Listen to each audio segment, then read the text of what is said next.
Hi everyone, and welcome back to another episode of Trident Talks. I'm Jade, I'm a contract recruiter here at Trident, and today I'm joined by Ellie Upson, who's Director of Wembley Partners. And for those that don't know you, I'll allow you to introduce yourself. Yeah, so I'm, as Jade said, I've been part of Wembley Partners. I'm now moving across to Orna, which was part of Wembley Partners, and now very exciting kind of transition time for us. So yeah, I'm going to be becoming the VP of Cyber Resilience over at Orna now. Very exciting times ahead. Yeah. So obviously it's very interesting. I think like looking at your LinkedIn and your industry into cyber, obviously you studied medicine, which is absolutely incredible. I'm intrigued to know, how did you kind of switch up from there to where you are now? Yeah, it was a bit of a strange series of coincidences and strange things that happened that sort of got me here. But yeah, I did 6 years of university doing medicine, and thought about halfway through, I'm not sure I want to do this. But you're in your degree and your parents are saying, oh, she's going to be a doctor, and they're all very proud, and you think, oh, well, I better stick with that then. So I did. I finished my degree, became a junior doctor, working on a medical ward. And I remember sort of 3 o'clock in the morning on a night shift, just standing in the middle of this ward and thinking, I don't want to be here doing this job anymore.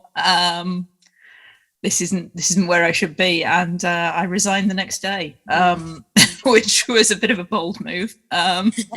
Didn't have any real plan of to what was going to come next, but it wasn't going to be standing on that ward. And then I started looking around and thinking, well, what can I do with the skills that I've got, and what bits of medicine did I enjoy? And I liked kind of the problem solving aspect of it and taking lots of information. And so I looked at graduate schemes, and I found this graduate scheme for what was 10 years ago information security. Yeah. So I applied for that and got the job, and did a few kind of general cyber roles there for a big consultancy. And one day they said, oh, you're not doing anything today.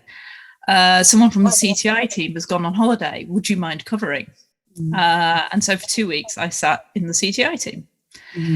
And then I sat there for the next 8 years, and nobody really noticed that. Well, no, they did notice, but I loved it. I fell in love with it in that 2 weeks, and was sort of saying, please don't make me go back. I really enjoy this.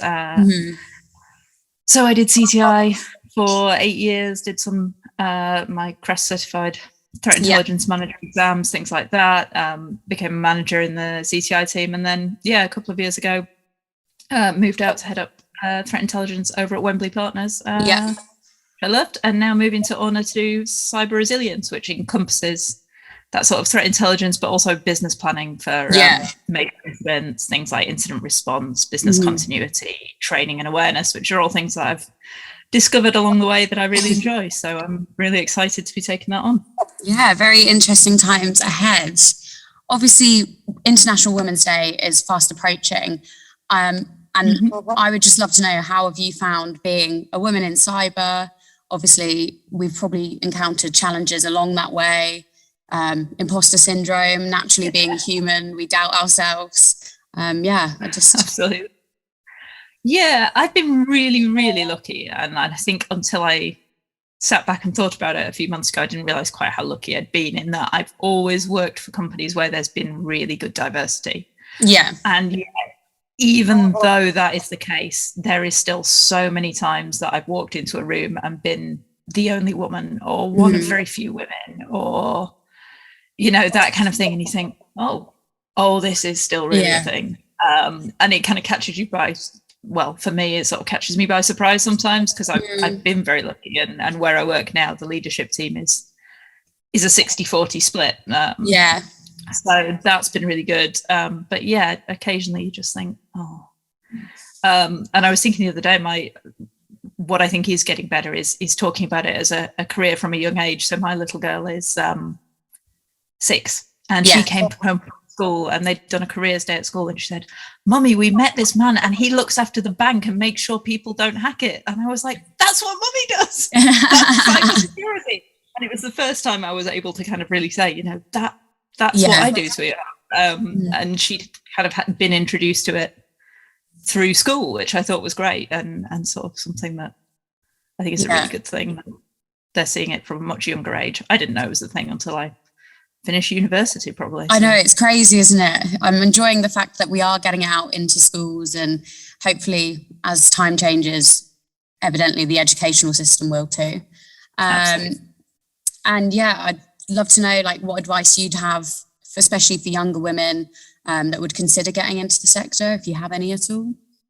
Yeah, I mean, I think you touched on imposter syndrome, and there are times I've definitely thought I'm not the most technical person in this room. And I think one thing I would say is, yes, there are technical roles in cybersecurity, but that isn't all of cybersecurity. And you certainly shouldn't think I'm not super technical. You know, I don't code. I've never coded, and I've never needed to in the jobs that I do. But there is a really important role in being able to take those technical concepts and take them to a business and say, this is why it matters. And so almost that kind of translation of cyber risk and cybersecurity into a business context. So there's things like that. There's loads of important and really interesting roles in cyber that don't necessarily mean you have to be a computer scientist or from that kind of IT heavy background.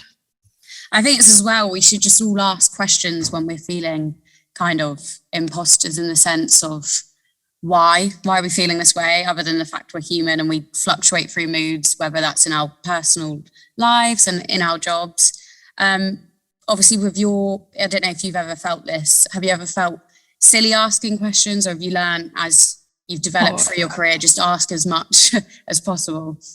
Absolutely. And we've all done that thing. You think, why have I asked that? That's a ridiculous question. And chances are, if you want to ask it, so does someone else in the room. Yeah. So just be the one that has to ask the question. And we've all done that thing as well, where we think, yeah, I know what that is, and just surreptitiously had a quick Google. But something I've learned working with some great people in cybersecurity is no one knows all of it.